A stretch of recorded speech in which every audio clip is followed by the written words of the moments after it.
Yeah, that What's up, everybody? was definitely a thing that you just did. Before we start, I would like to say Yes. a few words about the Reddit R podcasting, which I was forced to navigate to because I had some boy. problems with my interface earlier today when I was recording some music, and I went there just for some audio stuff advice, but then I went there. And what's interesting about the Reddit R podcasting is that it's like, it's very strange because what happens is like, they know everything about like mixing, compression, audio quality, mixing vocal speaking, but then they don't have any fucking clue on like what to make a podcast about. What are their ideas? And their posts are like, all right, I've got my studio, now I just need a topic. And it's like, this is the most cart before horse bullshit I've ever seen in my life. Why would you make a studio before you have an idea? Yes, do you know how much microphones That cost? shit's so much. Yes, I am keenly aware of how much Or, like, microphones cost. I have like I was just floored. Like, there were pictures of people's studios, and then you'd look in the comments and like, oh, what's your podcast about? And it's like, oh, I haven't started one yet. First, I need to like make some friends and gain an interest, and then I will, get the podcast going. So it's like people who just bought a car without their fucking driver's license. God, Where are they getting this money from? I need to Imagine get just something having real quick. I'm sorry. money to drop on a studio that's more than just some blankets stapled onto your wall.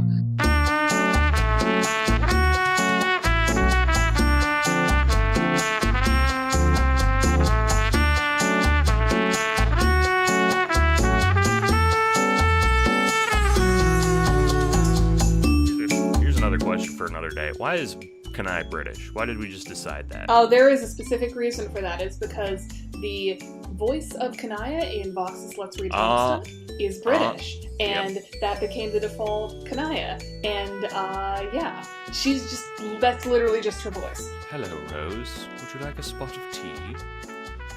I think I'm one of the few people that doesn't do British Kanaya because my I don't have a lot of exposure to Voxes, Yeah. so Yeah, I Voxus is never pretty good. listened to it. I would recommend Voxus. I mean they're fine. I just I just didn't listen. to Voxus them. is the ultimate blue balls because like it's not done yet. That's a weird phrase. It's not done yet because it's a massive fucking It's comic. just Right. Anyway, yeah, good intro, good stuff. Yeah, that works. A little padding because, as I said before the recording started, we are recording about the remainder of the ancestors that we didn't talk about in the last episode, and there are some real stinkers in this group. Dark Lear, pretty shitty. Dual Scar, whatever, and the Handmaid, uncomfortable. So let's get into it. With I think the least shitty of them, that's debatable. Let's talk about the Gub. Yeah. The Gub, the Grand High Blood, the GHB, the Gub. I guess you could pronounce it like that if you wanted to. You can do a lot of You things. can do anything. But why would Okay, you dear, do that was always allowed. Yes, thank you, everybody. Yeah. So anyway, the GHB, the Grand High Blood, is one of the other characters who is not alive during the time of the kids, I believe, but has a presence in that he is the leader of the Clown Church, which, you know, indirectly brings out the Lord English stuff later on with Kurlos and Gamzee. Oh, the I Pledge? believe GHB is also alive during Friend Sim. That is explicit because the player meets the GHB Yes. and in a piece of retcon that I'm not like super into, where the GHB is like a funny weed smoking man, because that's never what he was supposed to be. But yeah, I have some GHB thoughts that are, I don't know. My GHB lore is informed by something that I will talk about soon. But what do you guys have to say about the Grand High Blood? We'll start with Bucky, Janiyah, and then Anna. I haven't thought a lot about the dude. I won't lie. That's fair. I think like terrifying religious leader is a direction. Like there's not a lot to him either. No. Like I think it'd be neat if he was a terrifying religious leader. Like that sounds like a fun thing Like a cult to leader? play around with, a cult leader. But like I feel like you'd have to handle that carefully because like it. I mean, like with a lot of these characters, you run into that like, well, the Grand High Blood kind of like Gamzee's black, so the Grand High Blood is. But if you're gonna write about like a religious cult leader, you're gonna try to do it carefully. Yeah. Like Maybe don't have the religion be voodoo. Yeah, maybe don't have it be that. Yeah. Bad. I think you could Yeah, run with maybe like Southern definitely Baptist don't pretty do well. That's good. But like, I mean, and like, if you were going to do hoodoo, you should have a black person write it at the very least. Like, I don't think that for this rewrite we would be doing it, but like, you could keep with it if it was written by somebody who like cared about it and did their research and was part of the like. I'm pretty sure it's a closed religion, so you probably wouldn't be doing much mythologizing of it if you knew what you were talking about, which I guess is kind of the point. But I don't know, I guess somebody could do something that doesn't suck with it if they wanted. We're not those people though. So I don't know. I don't even know to what extent these characters are going to be featuring in the rewrite because of like, I don't know, like, I will probably mention them because like, it's a cool concept, but, like, I don't know, I think in terms of, like, with the utility of what the Grand High Blood serves in the story, he's the Condes's scary right-hand man, and you need something imposing and interesting for that, because he's, like, the head of the biggest major religion that controls a good chunk of Alternia as well. Yeah, I agree. Summing that up, I think you could say, like, there's a lot to untangle, and that is not the job of this, which is not a ancestor work. But, like you said, he'll probably feature just, like, as, this is Gamzee's ancestor. This is what he did. He was kind of a bad guy in service of the Empress, and that legacy is Gamzee helping Lord English, and pretty much not go beyond that. But like you said, you could do some interesting stuff.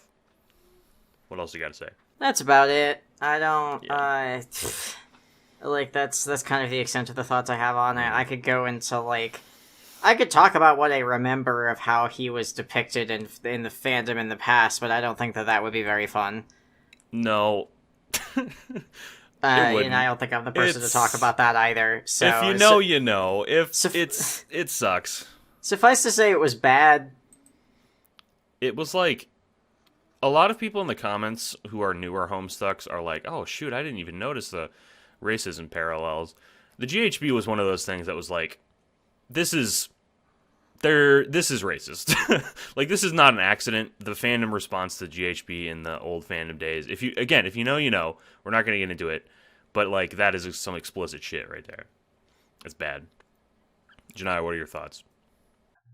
Yeah, so I don't have a lot of GHB thoughts in general. Like, it's not a character I care super a lot about or thought a super lot about. I think that in the context of the because again, there's the question of like, are we doing analysis? Or are we doing a rewrite? If we're doing analysis, there's more to talk about. If we're doing a rewrite, there's significantly less to talk about, because I think with GHB, it's more of a just don't trip over your own ass kind of situation, where like, he's not going to be super big in the rewrite. He's not going to be like a major character. You just have to like not do anything super shitty. So like, maybe not voodoo, maybe not portray the character in a way that is racially stereotyped.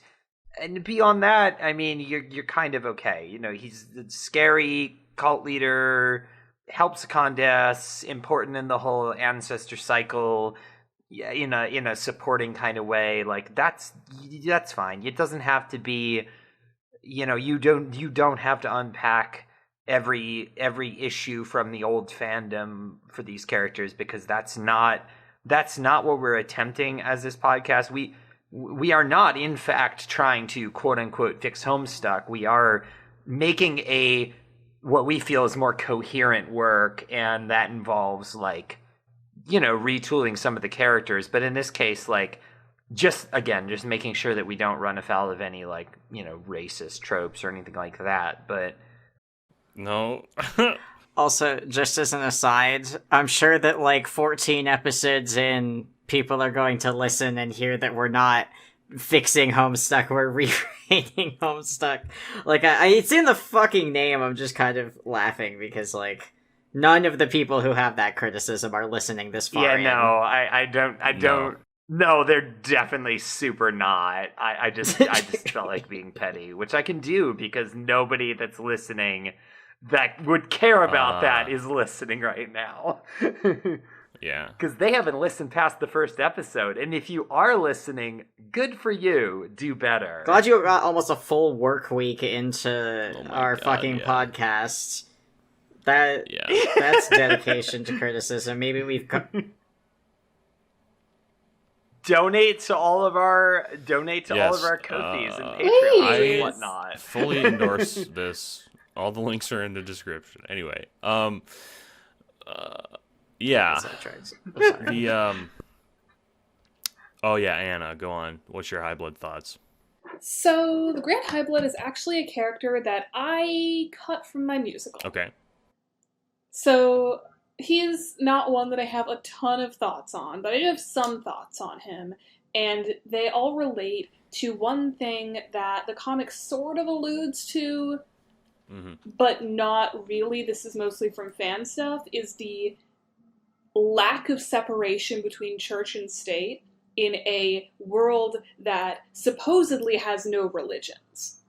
Like, there's that whole bit at the beginning of Hive Bent where it's like, yeah, no one gives a shit about religions on Alternia, but the Grand High Blood is a staple part of both the trial system and as the Condes's right-hand man, like, enforcing her rule. So there's something there. There's something that can definitely be discussed. Also, the fic that I mentioned last week about the Condis that informs a lot of my opinions on a lot of the ancestors. What's the name of that? What's it called? So the readers can... It is called Shout to the Devil by Spock and Awe. Yeah, in that fic, the Grand High Blood is Moirails to the Condis, and I like the dynamic of like the two powerful leaders with like unending power. They can do literally whatever they want, but they have to support each other because there's no one else who would be able to support that them. That was a common headcanon back in the day, and there was at least one Ask blog devoted specifically to covering that. Like, there were a lot of Ask blogs back in the day. God, but there were. Specifically, I remember the Condi GHB one. Bucky. because they had tall GHB, short Condi, like short stat Condi, like itty bitty, teensy weensy. Ew. What? No. But it was funny. It was funny having him being really big and her being really short, but like her horns were as tall as he was. Oh my god! I wonder if that's still around. My god, Bucky, I'm glad you mentioned Ask blogs because if you remember back in the day, so I'm quickly forgetting. I'm deleting it.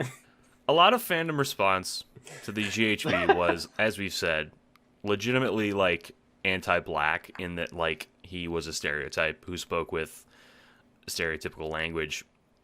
Now again, he's never spoken in the comic. No, that he's was never just spoken whole in the cloth comic.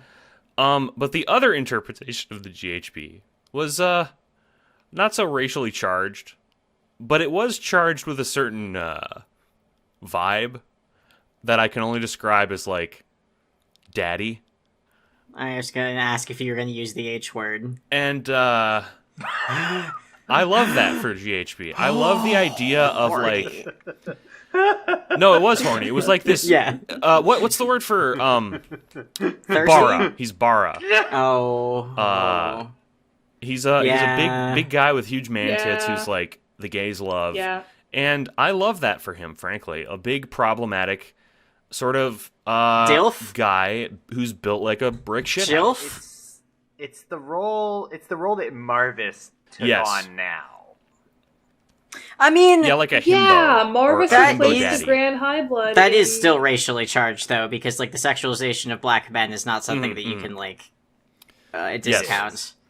Besides that, the idea of GHB, I think, in the rewrite, I want to synthesize all this because you basically summed up what I was going to say, which was, I think that if you extricate him from the religious thing and instead make like, because his cult thing doesn't need to be a religious order. It can be like a, like there are plenty of cult-like behaviors that happen in like, you know, SEAL Team 6 or like military organizations or governmental organizations.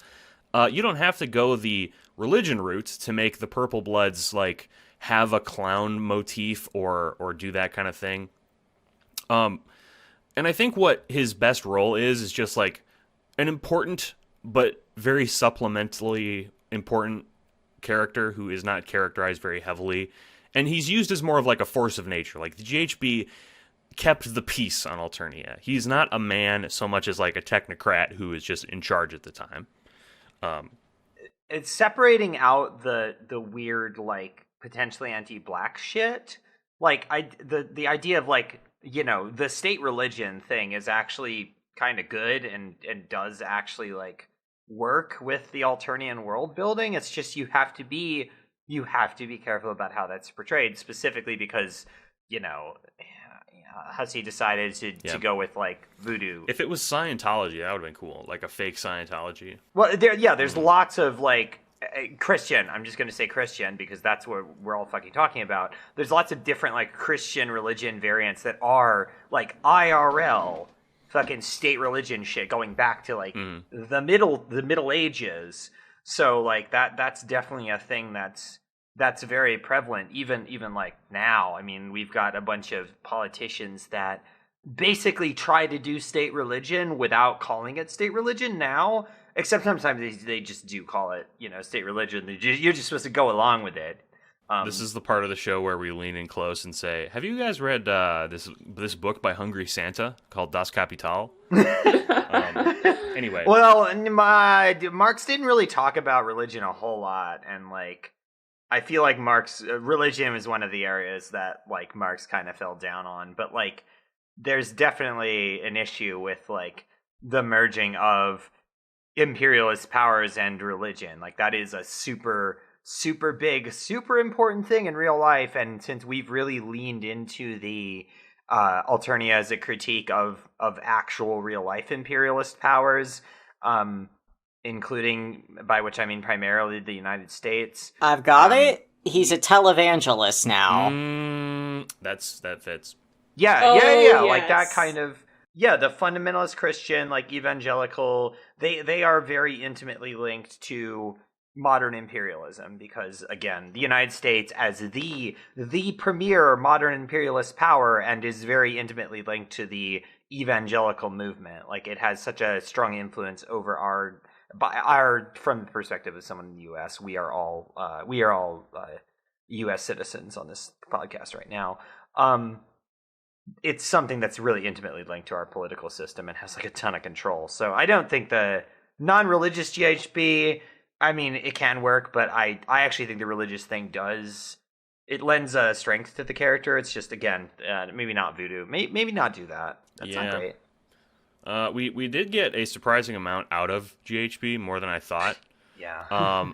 There is one character on this list, the so-called Rogues Gallery of Shitheads, as the title implies, that I do like, and I want to make more out of. So I think the most discussion will be devoted to this next character, Red Glare. Objection! Because Red Glare is, unfortunately, much like Terezi, sort of gets shunted in favor of, like, the character development of the Vriska analog, which sucks, as we've discussed.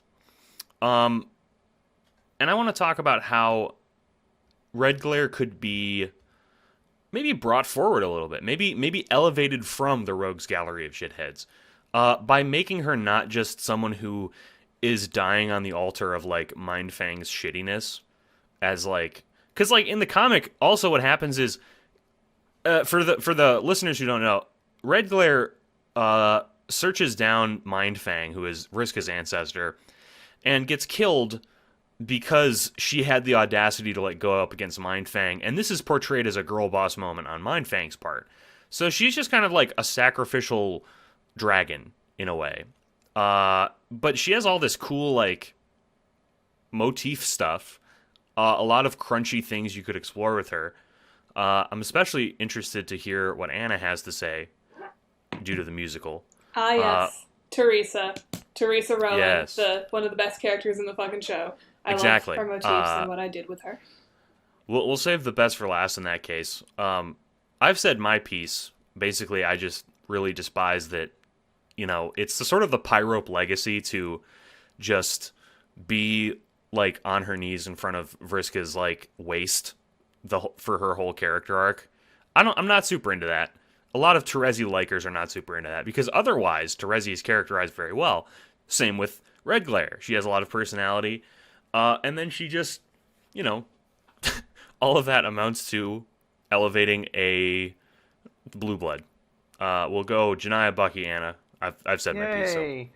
Okay, so a lot of full disclaimer, a lot of my opinions on Red Glare are tempered somewhat by exposure to Time's Apprentice. So like there may be a non-zero amount of overlap between my opinions and Anna's.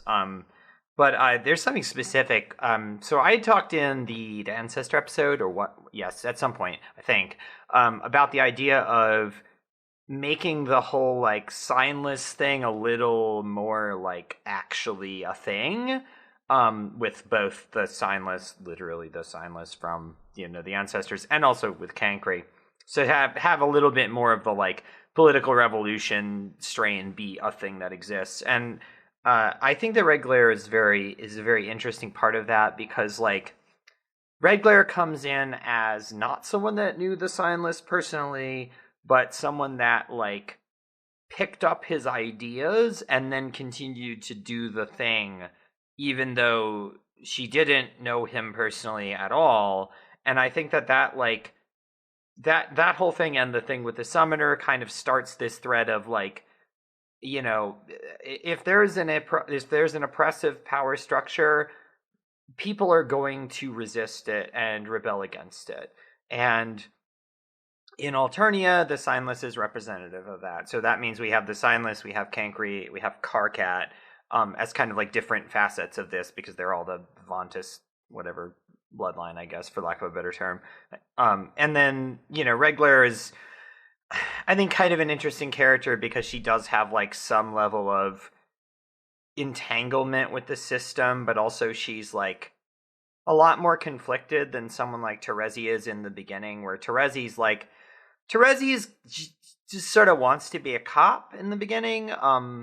We have Latula positioned as kind of the antithesis of that, where she's very anti-establishment, and Red Glare kind of like almost bridges the gap, where she's like a cop who wants to not be a cop anymore, I guess, for lack of a more nuanced way to put it. And I think that could be interesting. Also, one thing I would do, you talking about her being kind of sacrificed on the altar of the circuits. I would actually propose having her not be killed by Mindfang. Like having her survive and have that like mean something. Like Mindfang's, betrayal and all that is traumatic, and it fucks her up and it causes a lot of problems. But like, I don't know, having the idea that the Mindfang character is not just this like fucking girl boss who just kicks everyone's ass all the time, until she doesn't, I guess, because of the stuff with Scratch. But like having a little bit more messiness when it comes to like what Mindfang leaves behind. Like, as it stands in the comic, basically everyone that Mindfang fucks over just gets killed and removed from the stage. And like, I don't know if I necessarily love that, because like sometimes having the consequences be like there are characters that are left behind to have to deal with the other character's bad shit is more powerful than just like everybody gets killed. Because, you know, in the comic, the Dolorosa is killed, Mindfang is killed, fucking Summoner kills, well, Summoner kills Mindfang, but the circumstances are questionable in the comic. Yeah. I like the Times Apprentice version better. I'm sure we'll get to that.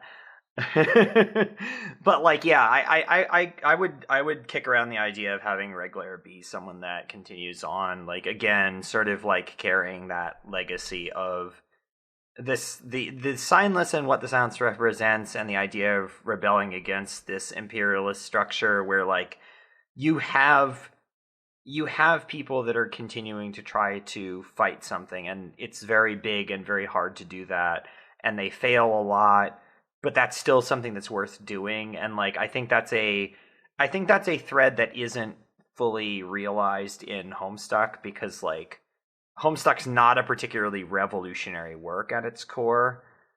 Like it's a work about kind of like closing the cycle of the system, basically. And we've changed the meaning of that slightly, and we've made it a work about subverting the system. So I don't know. I think Red Glare could tie into that in a tertiary way. Again, you know, these are going to be background characters, but like having that be a thing that kind of like informs maybe how Terezi sees herself, because I like the idea of a Terezi that is a little bit less Vriska based, and also a Terezi that unpacks some of her shit related to Alternia. And like I think that the knowledge that her ancestor wasn't completely defined by Mindfang in the end would help with that. So yeah. I would like to add to your point. I think a good way to look at it is, if Terezi is the boots that the bootlickers lick, Red Glare is the person trying to change things from within in a very like not in a misguided way, I would say, but in a very like, I actually want to try to make things better, but I like the system we have. I think it can work. And then, you know, you could have a little bit of like her, and because, you know, we experience her stuff in journals like Mindfang, she could be, you could have that story very quickly, like, you know, year one of being a Thresh Executioner. I'm so excited to change things from within. And then it's like sweep 10 of being a Thresh Executioner. This is the worst. I fucking hate this. There's this bitch who like paid me off to like get her off a trial, etc. I will say I think that the whole thing with the trial should be that is a traumatic experience. It's not just like being paid and that's the end of it. I just don't think that it should end in Red Glare dying. Like, this is a confrontation that deeply affects Red Glare, and she spends the rest of her life basically like chasing after Mindfang and chasing after this, like, the Empire in like general. Like a Valjean sort of analog, except if like Javert was the good guy. I don't know enough about Les Mis to evaluate the aptness of that analog, so I'm just going to say, Fair enough. Yeah, JoJo's got... it's like, if the roles were reversed, but the sort of malaise surrounding Javert was the same, like the sort of growing disillusioned with the system, but as a good guy, and I kind of like that. Bucky, what are your Red Glare thoughts? So what you're saying is Red Glare kills herself at the end of the Ancestor Saga, or... Oh, no. No. It doesn't have to be an exact parallel to Lane. Yeah, ideologically, not story. Starting on a strong note. God, so I have like a completely fucking different read than you guys, although I think it's been tempered a little bit by some of what you're saying, but like, I'm not entirely, like, into the idea of, somebody who's, like, pretty... I don't think she's as, like, solidly bourgeois as Vriska. Like, Vriska's definitely... not the bottom half of that, but the lower half of that. But, like, She would like own a baseball team. God, that's a lot of money, though.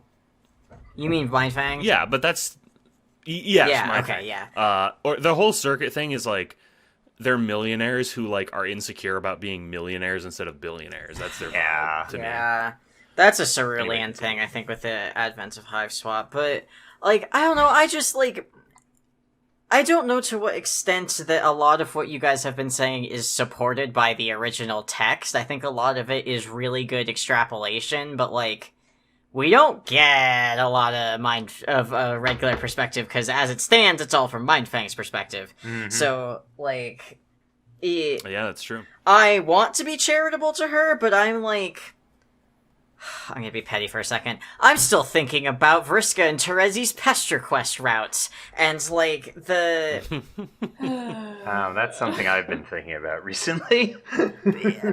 because like I don't want to. It's not Mindfang and Redclear girl bossing off into the sunset, but like Redclear, I like the idea of her surviving to an extent, but again, part of the problem for that with me is like, why is she the one who gets to carry on the legacy of the Signless? Like, the revolution was for everybody, and, like, this is sort of a, like, yeah, men benefit from feminism too, but that's not why we do a feminism, or we act in a feminist way. It's for women, and for non-binary people, and for anybody who's, like, marginalized on the axis of gender, and then that's intersectional for in a variety of other ways. And like, just Redclear's not, she's not the initial face of it, but representationally in our text she becomes the face of it if we go with that. And like, I am not sure that that's something that it could work if we make a point of making it clear that, like, when the revolution passes into, like, the leadership of the revolution passes into the hands of those who are not disadvantaged the most by the society that's being changed or aimed at being changed, it's not going to produce as effective of a revolution because it'll get co-opted.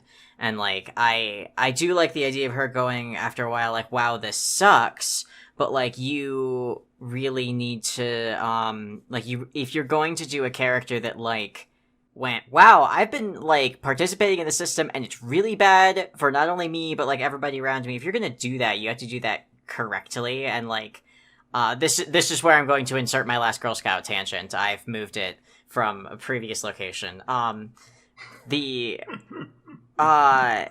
So, The Last Girl Scout, I've talked about it on this podcast before. It is the debut novel of the author Natalie Ironside.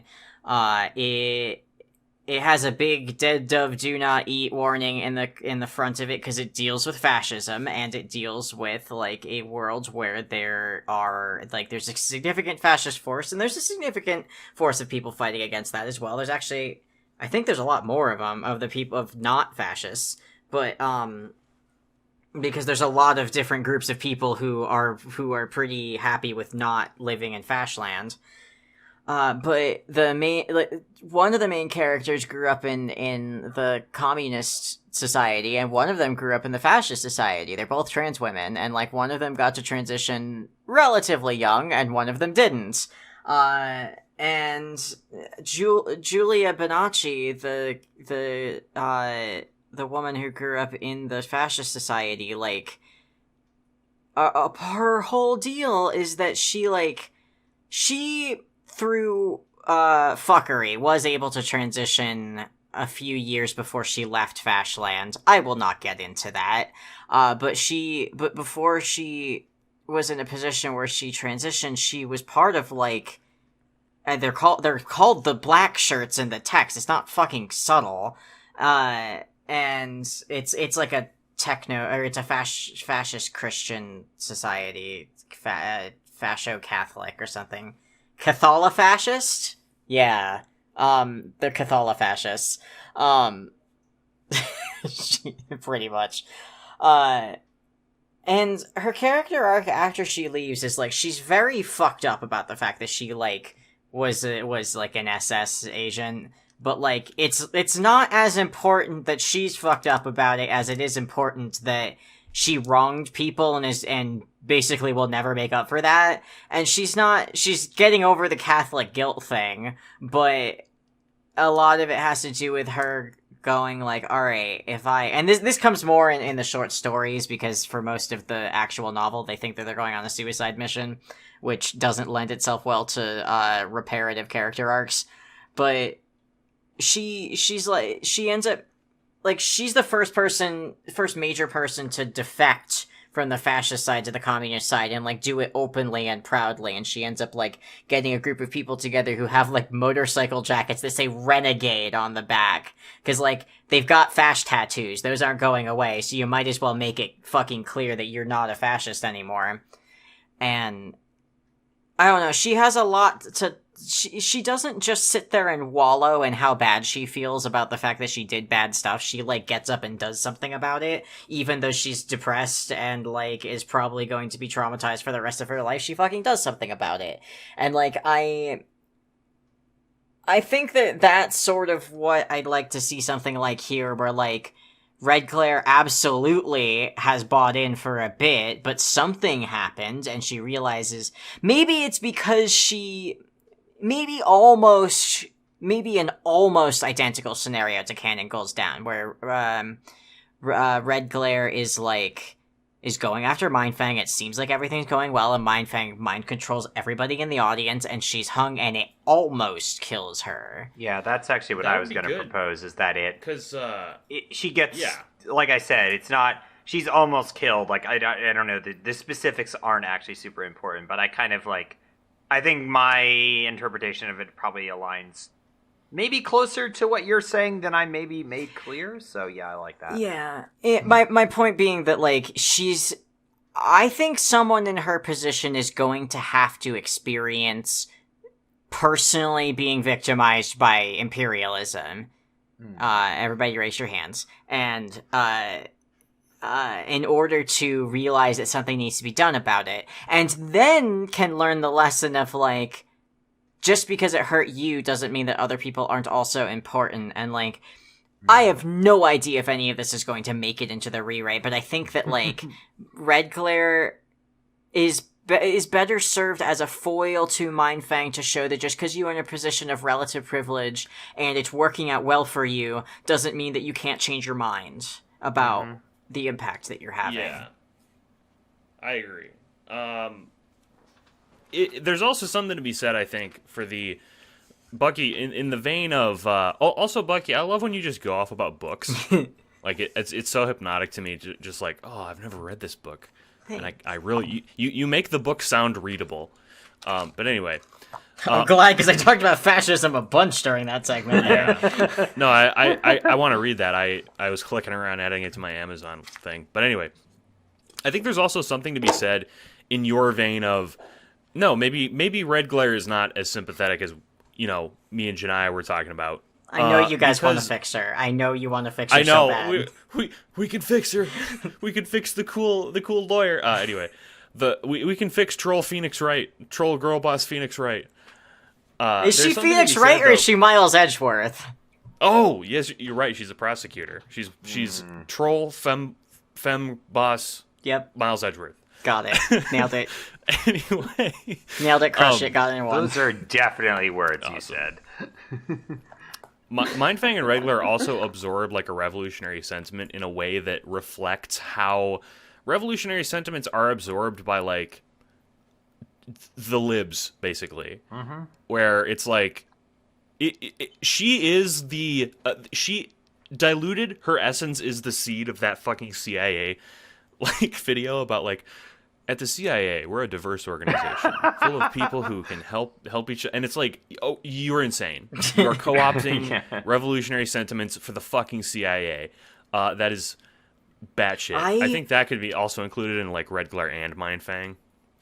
I've started a new... They're libs. They're lib. Red Glare loves MSNBC. Like, I've started a new job recently, and I've had to sit through... She voted for Hillary Clinton and liked it. Oh my god, she wanted to vote for Elizabeth Warren so bad. Actually, that's not true. She wanted to vote for Kamala Harris so bad.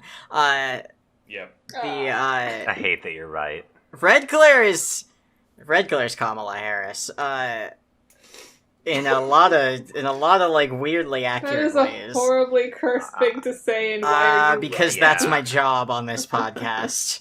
I have more personal understanding of red glare than probably anyone else on this podcast, and I think at least Anna and Bucky know what I'm talking about. Yeah. Oh, I know exactly what you're talking about. In the same way, I'm a Cool. Jane understander. Yeah, basically.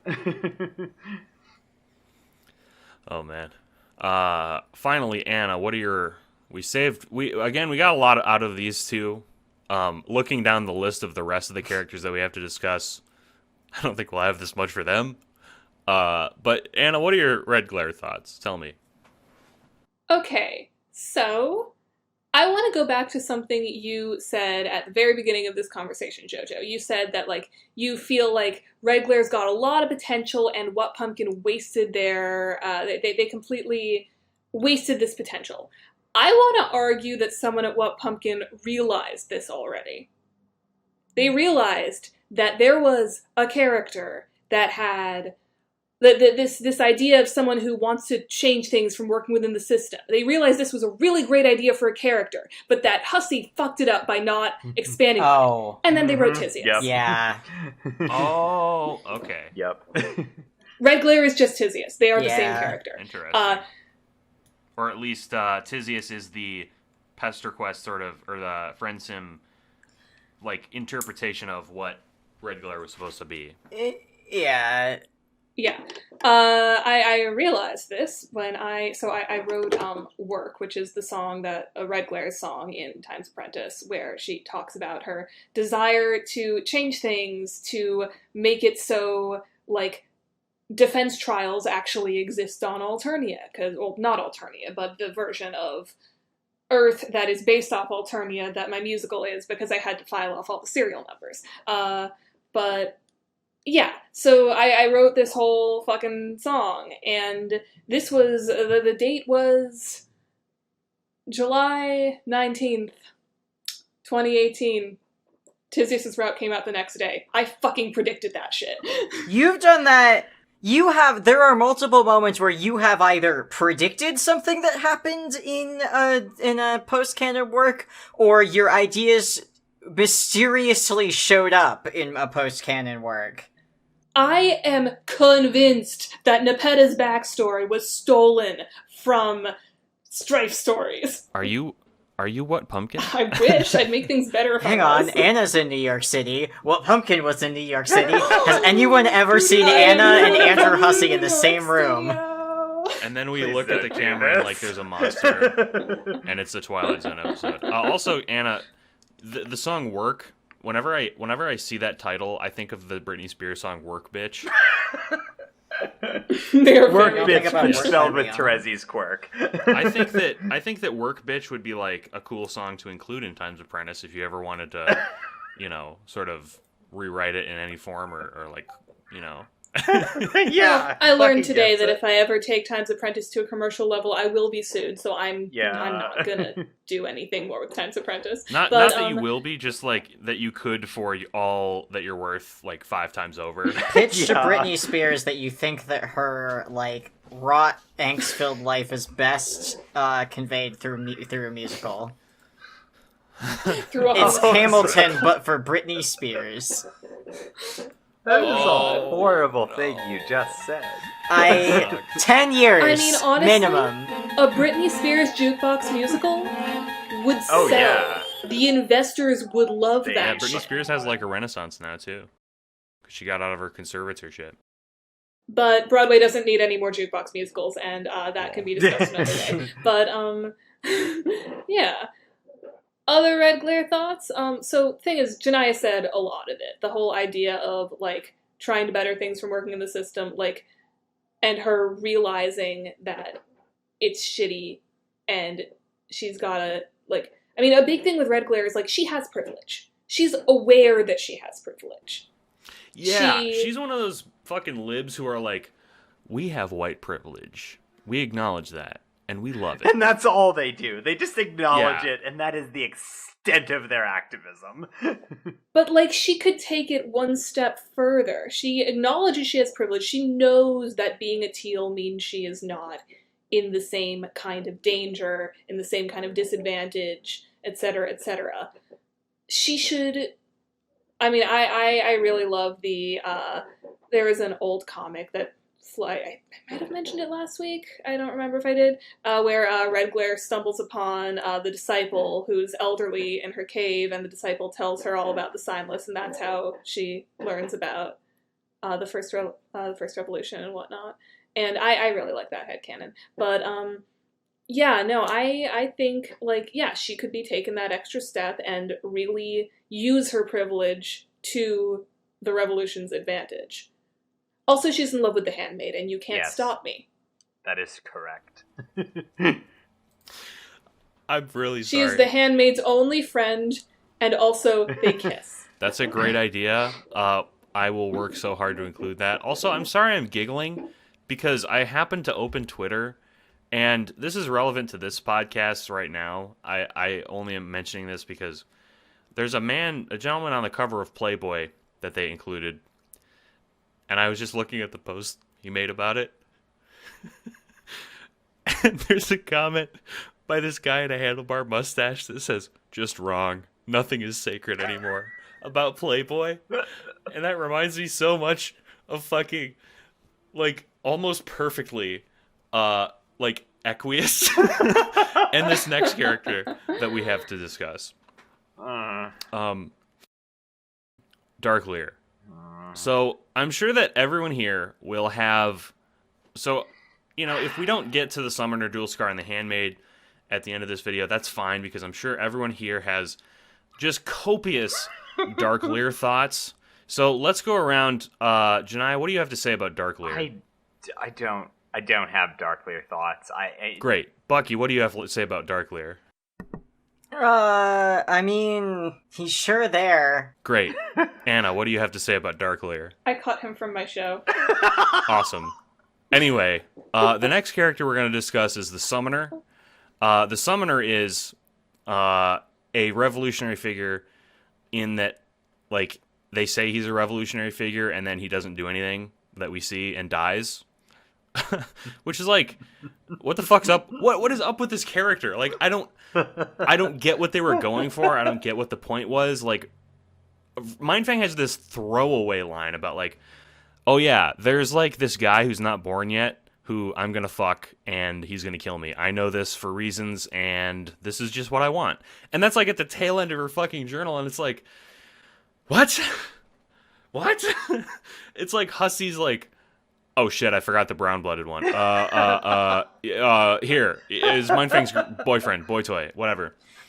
I know that, like, any therapist Mindfang went to would be, like, broken within 15 minutes, and there's a lot of things that she'd need it for, but there's a guy who's not born yet, and I'm gonna fuck him, and then he's gonna kill me. It's a great start. A cue ball told me so. And the therapist is like, puts down their pencil on their pad of paper and is like, I'm gonna recommend you this drug. No, that's not true. Multiple therapists drugs. are a wonderful profession. Drugs. Mindfang needs a whole cocktail. We'll start with Bucky. What do you have to say? About the Summoner, another character who we just do not get a lot out of, and, like, most of what we get is Dante Bosco? Like, but not, like, we've already had a couple of like, Rufio from Hook jokes, but we haven't yet gotten to Rufio Nitram. We're just in the I don't think we've gotten to Rufio kissing Andrew Hussey yet when the Summoner's introduced. I think we're, like, between Tavros being introduced and, like, talking about his confidence as so Rufio. Stupid. That's also, it's just, like, I don't, It's so dumb. I don't get it. I know there's Nitram appreciators. I fundamentally something about what they're like just does not connect with me. I'm not a huge Peter Pan guy. Hey, Peter. It's just, I'm just, it'd be cool if the, like, interesting concept, like, mutant who has, like, a mutation that needs to be hidden until, like, I mean, he's very YA novel protagonist. I think I take it you saw the Sarah Z video too. I mean, every single book that she named in that video was a book that I had read. Like, even the horrible I ones? didn't, except for the one that she said to Google. There were ones she didn't mention. Except for the one that she, like, told you to Google, I, like, didn't Google it because I was in the middle of building a grill, but when It's Very racist. racist. It's a very Bucky thing to do, like, be building a grill while listening to a Sarah Z video. I had 1 month working at a hardware store where I built grills, and that was great, and that's over now. That's very Jane Core of you, in a way. Shut up. Very, like, I needed a job for a month. feminist Ron Swanson. I now feel confident enough to walk into a hardware store and hand a note to one of the employees that says I know more than you, I guess. So. Oh man, that's funny. I don't know. I don't have a lot to say about the Summoner. There's something fundamentally I just don't vibe with. Cool concept, cool YA novel protagonist, doesn't get a lot of focus, isn't utilized well, doesn't have an ideology. Fix that or remove the character. Fix that or remove the character is the mantra of the Homestuck rewrite. I'll say my thoughts very briefly because they can be summoned up very succinctly, which is I agree with Bucky on the objective point of there's not much to the Summoner except for aesthetics, but I would argue that's a good point in a way, not in a congratulations you wrote this character well way, but in a okay. Now we as fans can do whatever the fuck we want with his character way. And that's I think that is what Nitram appreciators like about Rufio, Tavros, and the Summoner, because they have, much like all pages, they have, and I know Rufio's not a page, we'll get into that, but much like all pages, they just have potential, which is great, and you can do whatever the fuck you want with those. And that's all I have to say. Janai and then Anna, and I'm going to be right back. I also don't really care about the Nitrums, just like in general. I don't like Tavros or Rufio or the Summoner. They all exist. Any thoughts I have that are more nuanced than that are going to just be cribbing from Time's Apprentice, so I'm going to just turn it over to Anna now, because anything else I could say would be derivative at this point. Basically. So, like, the Summoner, or as I named him, Dante, because of course I did. So, he's continuing the Signless's legacy. He is, like the Signless, a low-blooded mutant. He may not be as obvious a mutant as the Signless, which is a funny thing to say when his mutation is literally a giant fucking pair of wings, but, like, he's still a mutant. And so he's fighting for the same stuff the Signless is. I guess that's not extrapolated on in canon, because he was just meant to be a fucking hook joke, but, I choose to believe that he is continuing the Signless's legacy. He learned of the Signless in the same underground way any revolutionary did, and he decided to take that into his own hands. Also, he's an army deserter. That's something that everyone fucking forgets, I guess? Or maybe I made that up. I don't remember. I think it's canon-ish. It's like I believe that the story we get in canon is that, like, he was in the army, he suffered through it for a while, he decided one day, fuck this, I hate binding my wings, and then, like, got up in front of everyone and was like, let's not do this, and then flew off with everybody. So I think that's desertion. But was that canon? Or was that Toasty Hats after us? You know, while you talk more, I will go look for that information. I don't know. So, yeah, so much of the Ancestor story is just based off of After Us. Like, nobody, I mean, that's why everybody thinks that the summoner killed Mindfang out of mercy, which he did not. I refuse to believe that. So yeah, I mean, like everyone else is saying, he is such a blank slate character that you can give him whatever revolutionary story you want to give him. Like, because he's so void of anything, he can be the next gen. I call him the leader of the Second Rebellion. As I fucking quantified the rebellions because there's 3 of them, and I write about these characters a lot. Yeah, one thing that no one's mentioned here, and people forget about in general, he is the cause of ascension. If it wasn't for the Second Revolution, if it wasn't for the Summoner's Rebellion, the Condis would not have forced ascension, or at least wouldn't have forced ascension so quickly. And you can play around a lot with that. Because, like, before him, everyone was on Alternia still. Maybe there were some people volunteering to go to space. Maybe there were some people who were, like, intentionally choosing to start colonies and whatnot. But because of the Summoner, whatever plans the Condis had were sped up, and Alternian colonization and essentially a mandatory draft for everybody was begun. So that's something. And also something that could be explored with what he's fighting, too. Because, I mean, it takes time to haul an entire planet's worth of adults into space. This was probably something the Condis had been planning. So that could have been something that the Summoner was fighting as well. And Janaya, I know you are very aware of the stuff I am alluding to, but we're not going to go into that today. Oh, yeah. Summoner? I hardly know. Summoner,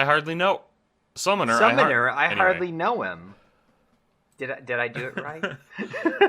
Yes. Okay, thank cool. Were my points succinct, Jojo? Did I fill the space while you were gone? I have no idea because I was gone.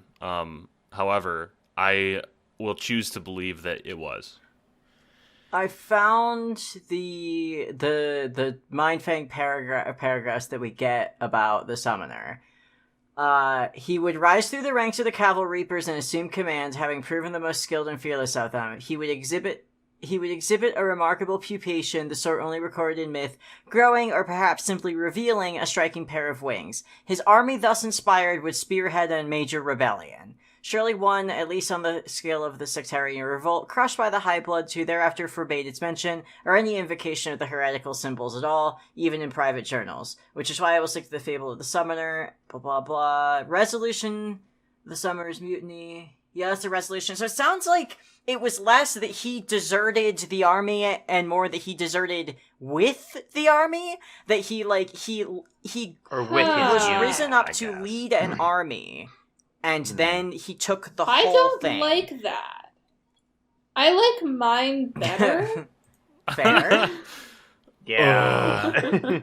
Like, there's no parallel to the Signless or any of that in canon. He's just a dude that, like... I think there should be parallel to the Signless because that makes for better storytelling. And also I like the Signless, so... Yeah. Man. Storytelling. These are actual events that are recorded in the canon of Homestuck, which we cannot deviate from. You know, with the way some people are fucking talking about it sure fucking feels like that's what some people, like, you fucking pose law, Janaya. You can't fucking say that, because then somebody will actually genuinely believe that. I mean, honestly, Homestuck as a text is treated like religious canon at this point. It's so fucking strange to me, too, because, like, back in the day, it was just like, oh, Homestuck's bad, lol. And it had, like, we knew it had flaws, and that was fine. It was literally like... It's such a what weird... what is this? That's not even true, because there have been, like, the Reddit guys who have always been like, oh my god, Homestuck is, like, the best thing ever. Like, that's been a thing for a long time. But, like, now we have people who, like, are doing that, like... politically are more aligned with us, shall we say, except for the bit where they, like, are I was gonna say something crass. People who technically shouldn't like you. Yeah. I don't get it. I don't get it. I like criticizing things, especially things that I like. Yeah. I think that sentiment should be I more prolific. Personally, I'd say any respect for it, but I don't mean that like, oh, this is dumb. I just mean that I don't buy into the idea of like any work of fiction being like immutable and immune from change, and like, oh, it should, if you don't engage with it in its original form, you're doing something bad. Like, yeah, engaging with the text in its original form has its place, but so does just saying, I'm going to take the parts of this I like and fuck the rest. Like, those are different approaches to how you're engaging with fiction, but neither of them is the right way. Like, you're trying to tell a story, you're trying to make a point. You know, the rewrite has like points that we're making. Like, it has an actual narrative through line. It's not just Homestuck but better. It has like a strong through line about like the concept of rebelling against oppressive systems. Like, we've been talking constantly about how we're going to make that a finer point and how that's going to be something that carries through to the very end and is woven throughout it. So like, maybe what the story we're telling isn't the same as Homestuck exactly, but like, that was the whole point of this. And now that we're like 30 hours deep in this, I can just kind of like be bitchy about this, because again, if you've bought in enough to listen to this, good job. Again, do better. Yeah, like, sorry, we've stated from the outset that we're filthy SJWs here to bring communism and transgenderism to Homestuck. Yeah, and just like, this is a slightly different story than the original Homestuck. Like, that's the whole point of this. Like, it's taking the framework and like, okay, hey, nice draft, we're going to like build on top of that. And if that's not what you're looking for, then why are you listening to this? You're wasting your time. Sorry, I'm allergic to haters. Yeah.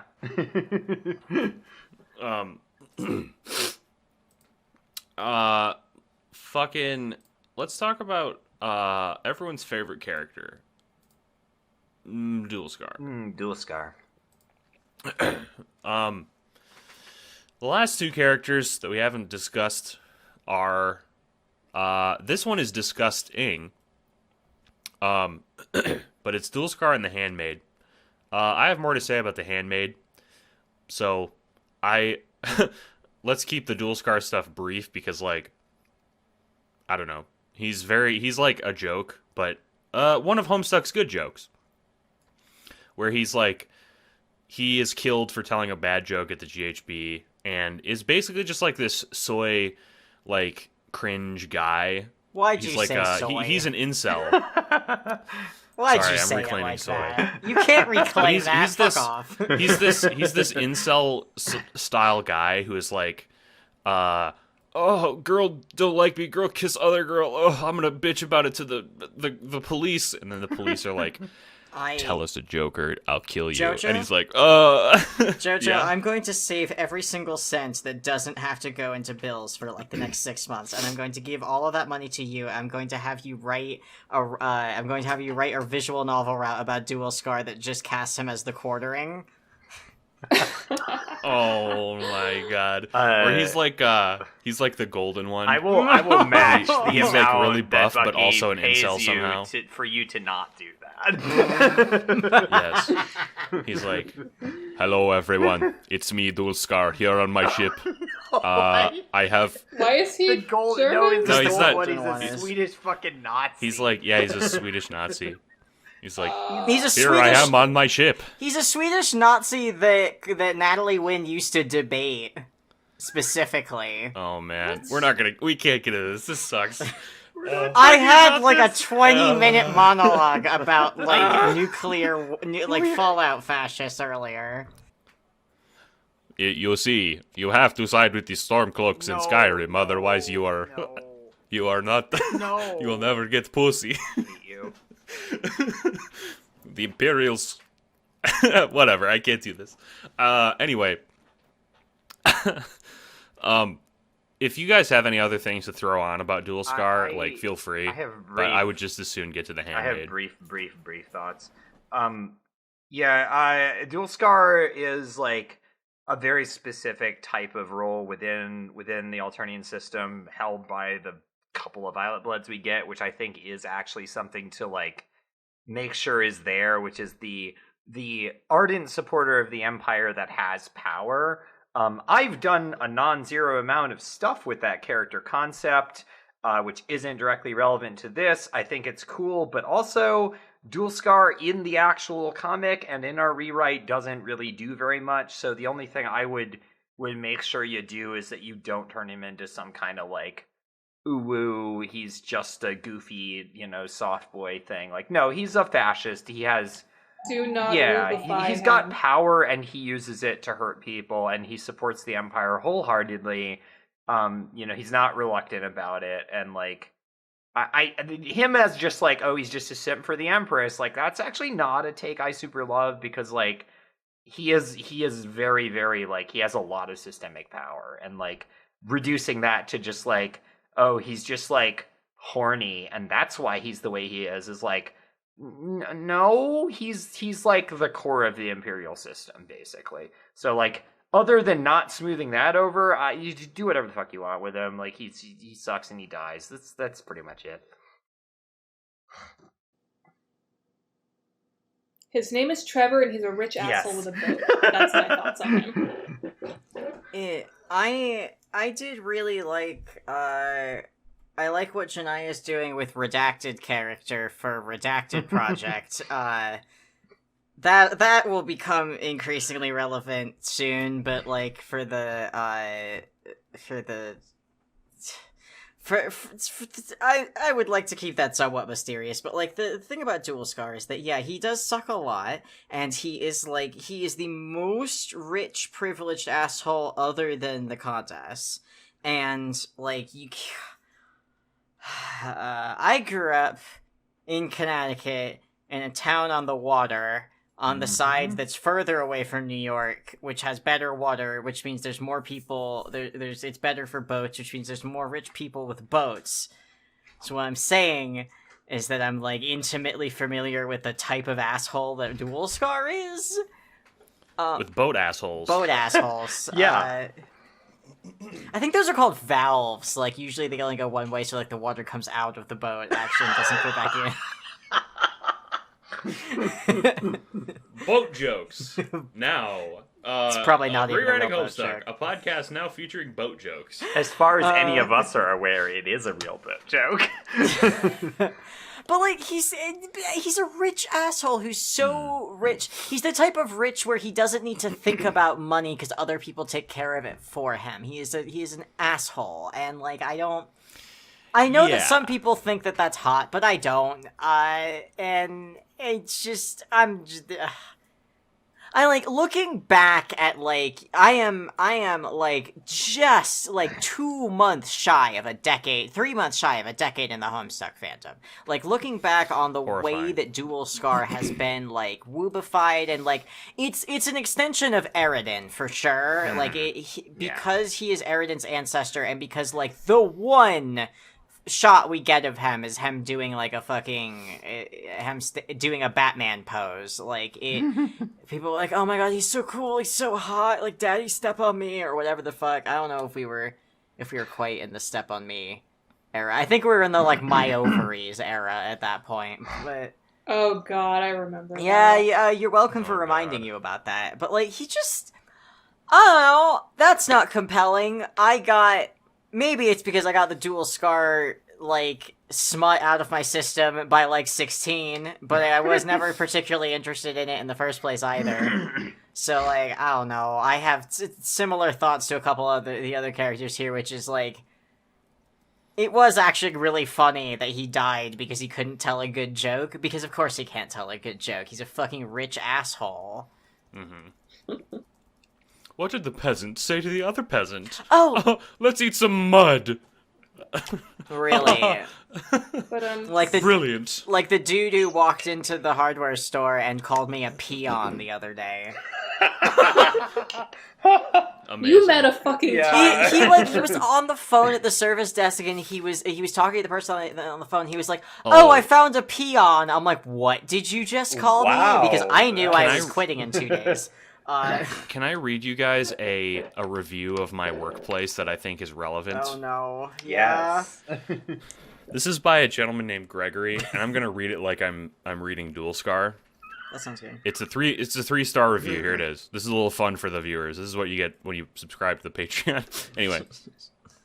As an overall rating, this is admittedly low. The establishment is superb in many ways, but as they try to be all things to all people, the chances for failure increase. I refer to having such novelties as beer and wine bars. I went to the beer bar earlier tonight, ordered 2 beers, as is my habit, an IPA and a Rubaeus, as I like to balance strong hops with iambic, and I was told no by the bartendress. Had to settle for a sampler glass of 1. As this was my initial order of the night, and my first foray into Barlandia for the evening, I found this to be a rather nanny-statist degree, and questionable in the extreme. I was in no danger of being overserved, so there was absolutely no reason for such a draconian attitude. To the owners, I am not sure your usual Delta Township poseur set. As such, not happy with such overweening and arrogant treatment by your help. If you wish to do this sort of commerce, you need staff that has better discernment. Wow. I like the beer selection, but nonetheless in the future will reserve my custom for such establishments that know my preferences. And for the context of those at home, this guy made a 3-star review because he couldn't get 2 beers at once. This is like At a beer bar that closes at fucking You just had 9:30. Aridin show up, it sounds like. I mean... Yeah. this is like God, the college I went to, there was the president of the college started the year before I got there and left the year after I got there, and his entire tenure was plagued with controversy. He, pictures surfaced of him cosplaying a Confederate soldier because it was the fucking South. He cut a bunch of programs for impoverished students, but did things like buy hotels. Like, the dude just... What the He Wow. sucked. But one of my friends was a nanny for his nieces and nephews, for his nibblings. And one time they had to go, the aunt and uncle, or his brother and sister-in-law entertained him for the evening, and so this person had to watch the kids and help them at the dinner table, and the president just called them the help and wouldn't talk to them and wouldn't make eye contact with them because they were the help. And I'm just like, that's exactly the sort of behavior I'd expect. And calling people the help, not looking at or talking to the help, being treated, assuming that you're in such a position of privilege and power that there just aren't consequences for things for you. Yeah. I watched Asshole. Parasite today. Just a random aside connected to nothing. Oh, you watched Parasite. Fun. Apropos of nothing. Yeah. Now I can show you the musical I had to write about that for class. Oh, man. Alright, I think we're done with fucking Dual Scar. This guy We're done with sucks. fucking Dual Scar. Yeah, fuck this. Let's get into the last. I would say one of the more compelling characters that comes out of the ancestor tradition, the Handmaid. I like the Handmaid because she is the other one other than the Candace who is around, who we see. And I think that she is a very good example of basically how the system uses people. I don't think this is explored in comic, but this is not a fan extrapolation. It's just that this is what happened. It's just not shown. Basically, what happened was she was groomed to be a killer, and I think exploring that is interesting because that is very relevant to imperial power in the real world, where you have this sort of it reminds me of the people who would come to my school, because it was a small, tiny school where a lot of people didn't go to college. Like, army recruiters would just show up, and they would be like, "Hey, work for the government and kill people, please." And yeah, I just like the idea. I think you could take her. I guess this is my thesis statement, and we can extrapolate on this. You can take her in one of two directions. One, someone who's bought into the state by way of grooming, which is an interesting discussion about like how the state makes more people to care about the state. Or you could make her a figure who is like reluctant to do the bidding of, you know, these characters who we've had stand in for society at large, like especially Lord English, but also the Condess. You could talk about how you can make it a feminist thing and be like, this is how society uses women. This is sort of the role that she's put into, because she is like dressed very stereotypically feminine and forced to basically be inside of a room for her whole life by her, you know, abusive father. So for this last one, we'll go Janiyah, Bucky, then Anna, and then we'll be done. Yeah. Okay, so the Handmaid is another character that I've had a non-zero amount of thoughts for reasons that I won't reveal at this time. But like, one of the things that I think is so I like the idea that this is a character who's been basically groomed by a manipulative, horrible person to be a killer in service of a very specific end goal. Like, the Handmaid is the servant of Lord English and Doc Scratch, but the servant of Lord English and Doc Scratch very, like, against her will. Like, I think there's some ways you can approach how that exactly happens, and, like, the details of that, which are probably super outside the scope of this specific work, although very interesting, I think. But generally speaking, like, I'd like to emphasize the fact that she's kind of like, she's one of the servants of the narrative. She's not a servant of Alternia specifically. She's not one of the characters that supports the specific Alternian power structure. She's one of the characters that supports the concept of that power structure. Like, because we have several, like, imperialist powers within the work. We have Alternia, we have the Condess's Earth, and we have our Earth, or, you know, the closest thing to our Earth we're gonna get. And all of those have their own imperialist systems. And the Handmaid is one of the servants of the overarching narrative, you know. It's a narrative about imperialist control, and as Doc Scratch presents it in the beginning, it's a narrative about how that system is inevitable and will always exist, because there's always going to be someone who subjugates the weak, and there's nothing you can do about it. Like, that's the story going in. The story going in is that that's what's going to happen forever. That's why game over is this big fucking wall that you can't escape. And then when we subvert it, we you know, show that this is not the case. So yeah, the Handmaid is kind of like one of the representatives of the facets of that system, where she is a character that did not want to be a part of this, but she is just relentlessly, you know, broken down until she is serving that interest. And like, honestly, the one thing that I would like to see, and I don't remember my Homestuck canon well enough to remember what actually fucking happens to her, but like, I'd like to see her like have some degree of like validation in the end. Like, she is able to at least see that the system that she's been forced to support is destroyed. I think, I don't know if we get that in canon. I really don't remember. Yeah, that's what I thought. I was like, I'm trying so hard not to just like think that things that like I've written or that someone else has written are canon, because like there's so many like more detailed takes on these characters that aren't in canon, and I'm always like, is that a thing? No, that was something someone else wrote. So I would like to see She is the blankest of yeah, blank slates. that's the thing.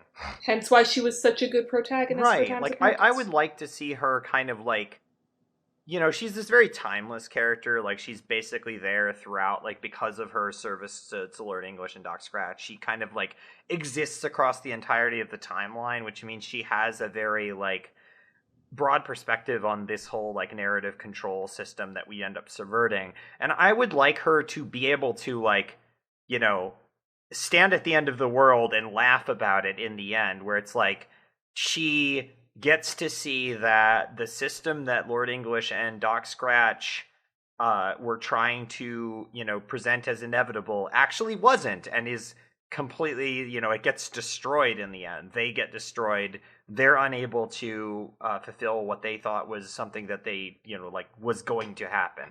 So, like, she at least gets some vindication in the end after being forced to serve them for, like, untold eons. I like the character a lot. I think that she has a lot of, like, basically nothing going on, but she has a lot of interesting potential as far as what she is.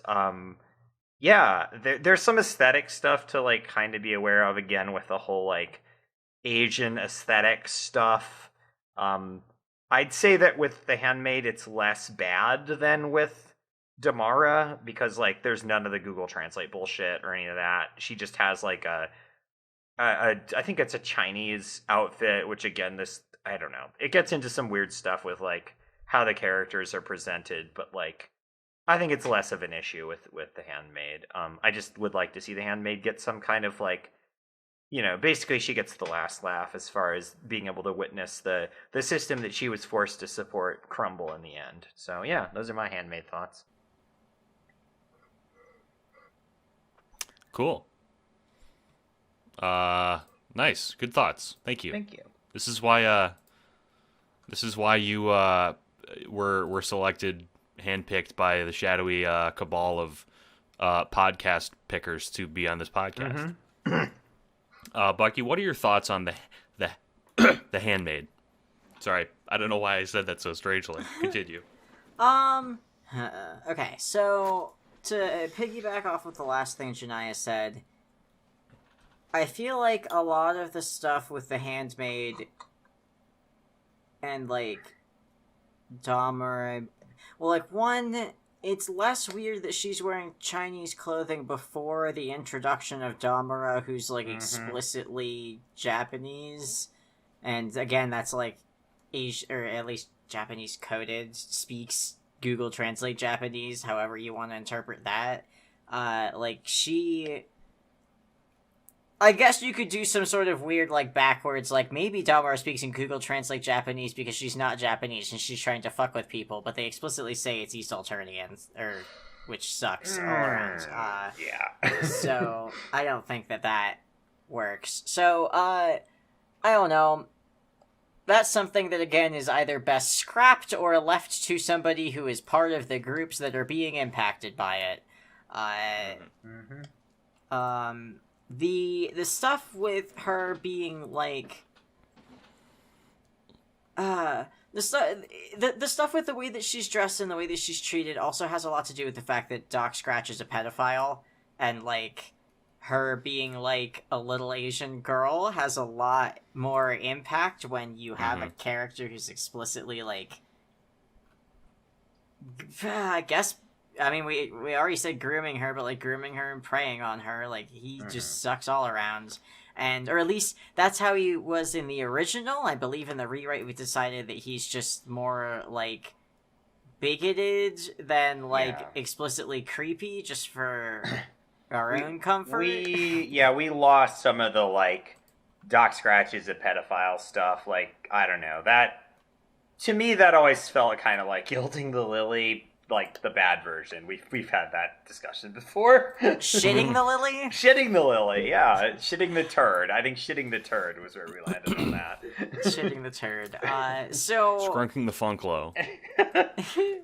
So, like, I don't know, if you remove the bit where Doc Scratch is fucking gross, then, like, you also remove a bunch of, like, extra gross things that have real world parallels, and that would be cool to get rid of. I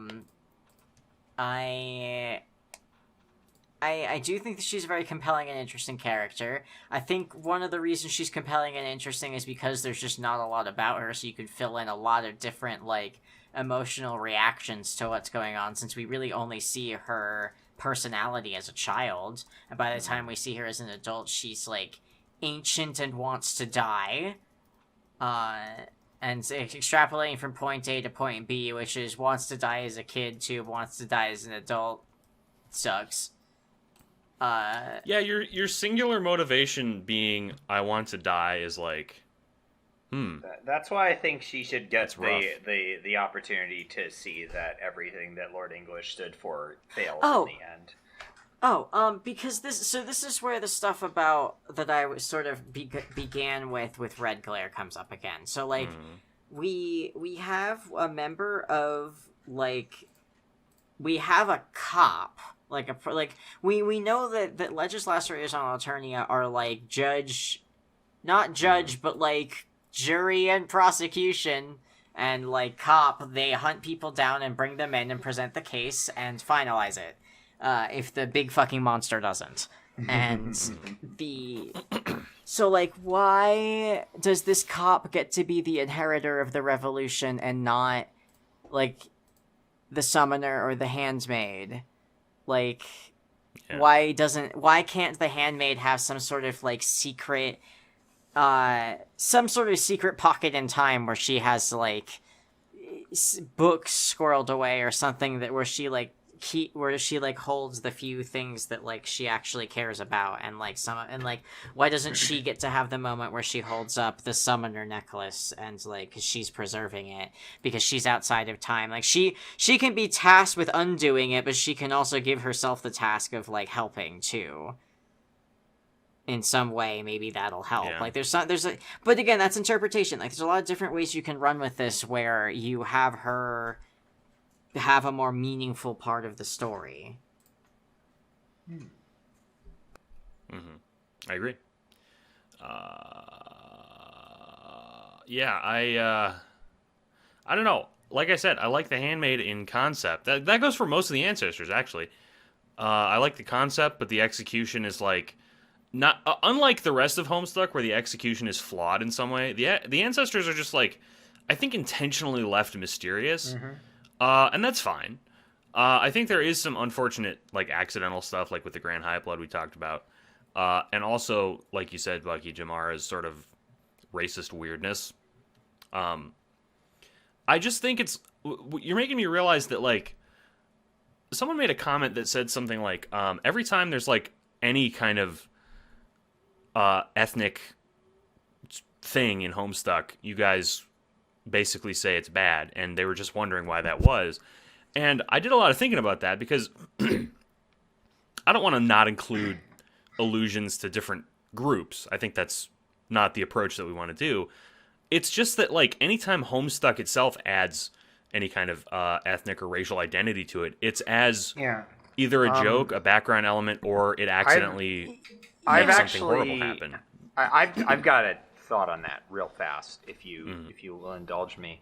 We'll go you and then Anna's thoughts on to answer that question. Like, so one of the problems is that it's the science fiction does this a lot, and it's fucked up. Basically, science fiction universes will take a culture, and it's never it's not a culture that the writer is a part of, but one that they see as being, like, exotic and different. And then that's used as the alien culture. So, like, they'll crib from, various Asian cultures, or, like, Middle Eastern culture, or, like, something like that. And it just gets used as, like, the alien culture. And that ends up happening to some extent with, like, various things in Alternia. And, like, that isn't a good thing. Like, it's not like you're a part of this culture and you're like, this is representing my experiences. It's like, I'm a whole ass white person, but I think Asian culture is neat, so I'm gonna make this alien have these, like, Asian influences. It's the Dune thing. Yeah, it's not a good, like, having characters that are diverse, excellent, very good. having characters that are just using what basically amounts to Orientalism, not great. And like, it's advanced tokenism. Yeah, like none of us are like, we are all white. We're all American. Like, yeah, we have a thing. Also, Bucky's raising their hand.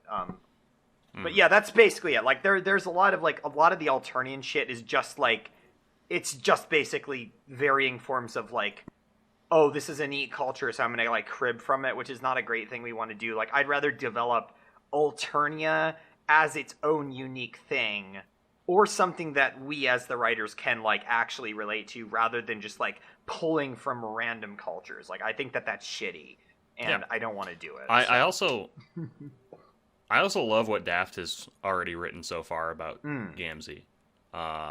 Just saying. Yeah, no, I'm excited to see that. Yeah. So I did think about that comment just for the simple fact that, like, yeah, I did notice that going. No, that's worth like, we do criticize. That is actually worth responding to, because I think that there's more nuance to it than just like, oh, anything that's not like whatever is bad, because it has to do with like where we're coming from as writers and what the original intent was, and like also a common feeling with a lot of science fiction universes. Sorry, I'm not trying to take up too much time. I know Bucky's got something to say. You're good. Yeah, go ahead, Bucky. Yeah, it's just really fast. Like, we've been saying this, or at least I've been trying to emphasize this all along, that like, with the issue has always been the framing, that like, it's not that these things can't be present in the story, it's that like every time that they show up, I need to do another take of that again, sorry.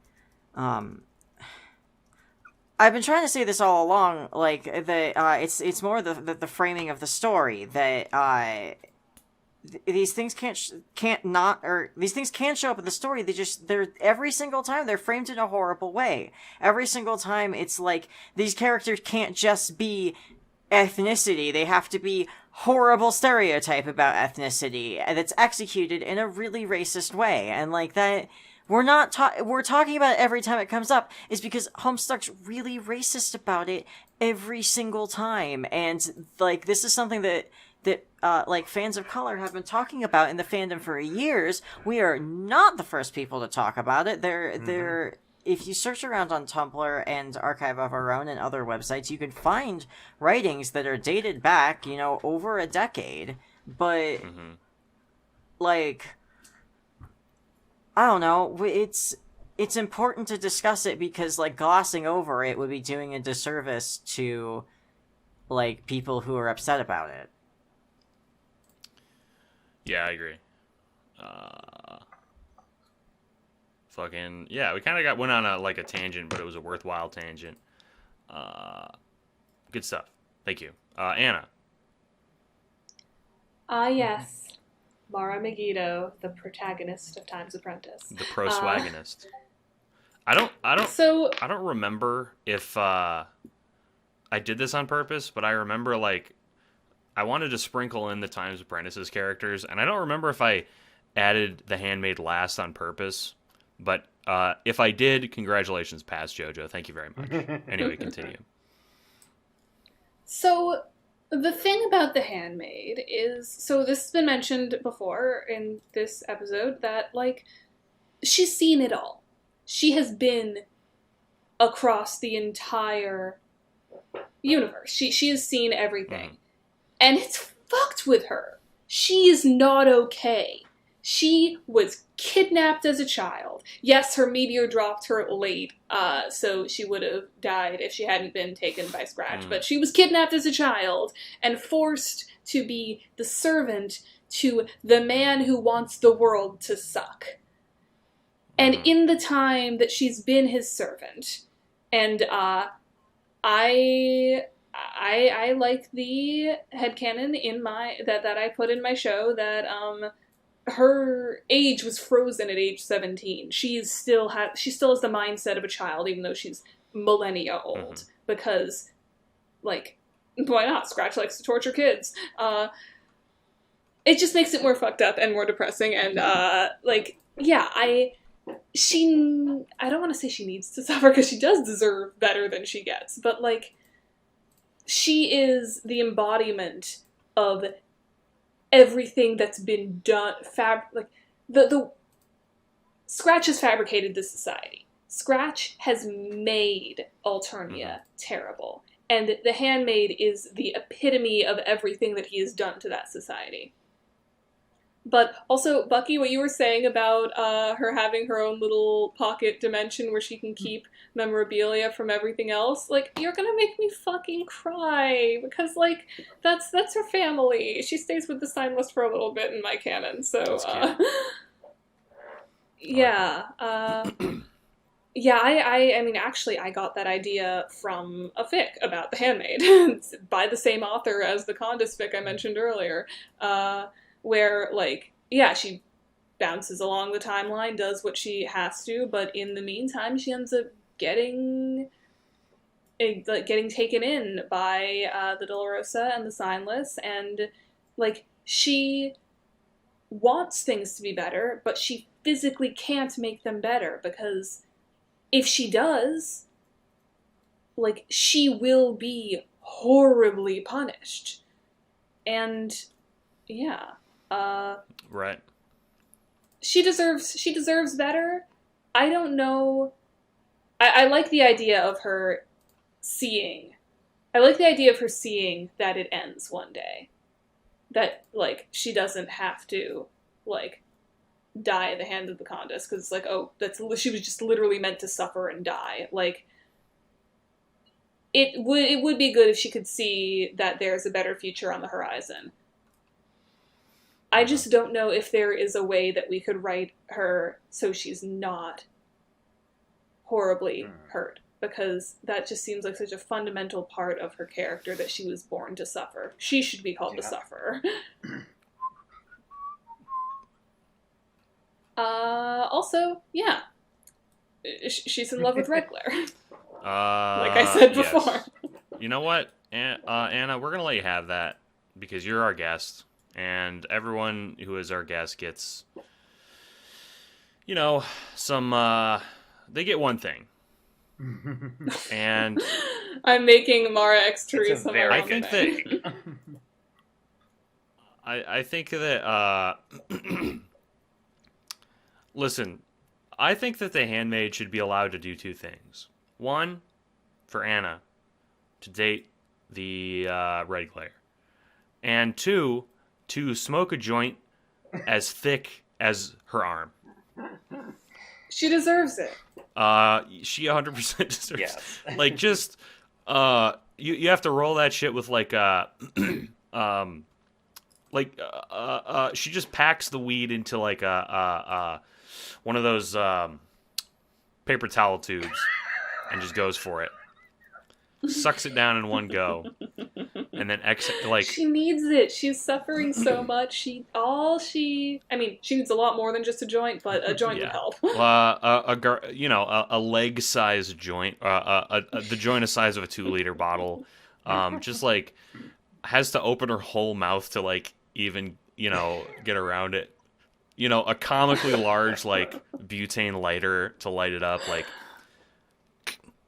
hang on, hold on. All right, there we go. And just spleef the ultimate doink, I think, frankly. But anyway, that's all of them. That's all the ancestors. I'm very glad we split this up into 2 episodes. I don't think this would have been as long as the Dancester one. I'm glad everyone liked the Dancester one featuring Crow. Excuse me. But this one was a little more well thought out, in my opinion. And we didn't have to re-record it, which is great. Very good. That's always positive. Right. But yes. Yeah, and no one peed their pants either. No one did that. Was that something very that happened in the last JoJo? episode? No, it's okay. We don't have to get into it. Anyway, So yeah, that's the episode. Everyone, of course, subscribe. Everyone check the links in the description for everyone's social media. We have gotten another deluge of comments that have said something to the tune of, why don't you just make your own works? Those are always fun. And I want to, once again, say, if you want to find out what we've done, especially Anna's Times Apprentice, go to Anna's fucking YouTube page and you can look at it right now, and it's pretty good. Pretty good here being a comical understatement. It's like, not to fucking exaggerate, but between the four of us, we've written like several million words of fan fiction. The only Homestuck themed or Homestuck adjacent musical that is acclaimed by a Broadway musical writer. It's been heard by people who've had. It's been heard by people who've had their work on Broadway. We have two people who have like YouTube channels with like tens on my part, hundreds on JoJo's part of YouTube videos. Voice actors who have appeared, all of us have appeared in both free and paid work. Like, we've all got original and fan things going on. Like, I don't know what the hell you're talking about, other than, once again, we have a situation of critique coming from people who, like, haven't looked into what the fuck they're talking about. Me. And they won't listen to this to hear me say it. This is something we do once a week for fun. I swear to God. Like, JoJo's the one doing all the editing and stuff. God. The rest of us just, like, show up and talk for a couple of hours. Yeah. Like... And let me say, being the producer... Listen, I love... I want to respond to haters, but like facing towards the people who like this, because like you said, I'm saying this at the end on purpose. So the people who, I don't care about the people who are saying these things. If you do want to hear more shit we do, much like everyone commented on the Before Us episode, hey, where can I read Before Us? Hey, where can I see Bucky's video? Hey, where can I see XYZ? For you guys, that's where you can find it. For the haters, you're not listening, so I don't care. If you are listening, hello. You tuned out a long time ago. No. But it's like someone saying, like, why do you guys all have such small, tiny dicks? And then, meanwhile, our pants are just stuffed with the fattest fucking... They're stuffed with the same fucking doobie that I was talking about that the Handmaid was smoking on. That is a real weird take. I don't know if I'm on board with this. That's fine. I am known to say horrible things, so I'm sorry, everybody. It's a dynamic. I also love the vibe of, like, you know, we're, like Janai said, we're not taking this very seriously. It's just like, this is a podcast about a hypothetical fic that is like in the works, like, just for fun. I like that's. And it's something where at least I'm taking it seriously in the sense that I'm not like shit posting. Like, these are my actual views on the comic and like how I would actually do this. Like, I'm acting as if I were a writer coming in on a second draft for this and trying to make it like a coherent, meaningful work. I'm not just like saying random bullshit, and I don't think any of us are. So like, yeah, it's serious in that we are actually like being sincere, but like, it's still something we're doing for fun. Like, we don't, like, we're not like genuinely trying to erase Homestuck from existence or whatever weird thing, or like ignore the original context of the work or whatever stupid bullshit people have said. Like, that's not the point of this. The point of this is to do a thought experiment in creating a second draft of Homestuck based on like how we want to take it. Like, if we wanted to do something destructive, you'd know. Yeah, that's ominous. Yeah, go on, Bucky. I'm sorry. I think that you hit it by like defining it as sincerity. Like, sincerity and levity are two different things. Like, we can be sincere and still like be a little. I think I'm comfortable saying irreverent. I think we've been suitably irreverent, but like we're not. We also like we're trying to say we're trying to be. We're not being sarcastic about or misleading about the points we're trying to make. We're trying to be very clear about the points we're making, actually. Yeah, no, like I can't. I don't like being like insincere in general. So like, I genuinely believe, like, if you ask me about the points that I'm making here, like, these are things I genuinely believe in, and like, some of them are arguable. Like, the context can change things, or like you could go a couple of different ways with it, but like, at least for me, the decisions that we're making are like ones that I'm actually genuinely believe in. Like, the work we're creating here is one that I think is worthwhile, even if it's maybe not like what you're looking for, I guess, or whatever. That's fine. This is a thing that we're doing because it has a point and it's fun. So, I don't know. Other than that, here's a little message from me to the fans. Homestuck. That's it. Thank you. Yeah, I'm done. I'm gonna stop recording now. I think I'll do that too. Yeet. Hold on. Subscribe to Articulately Composed.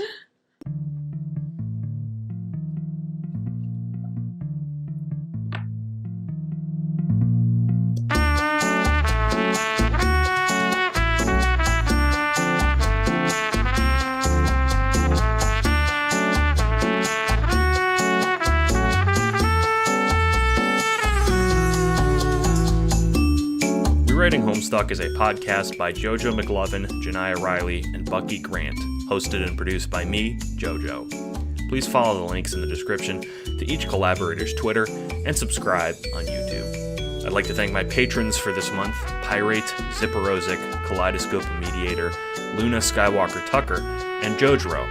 My Patreon can be found at patreon.com/funkmclovin. Have a great day.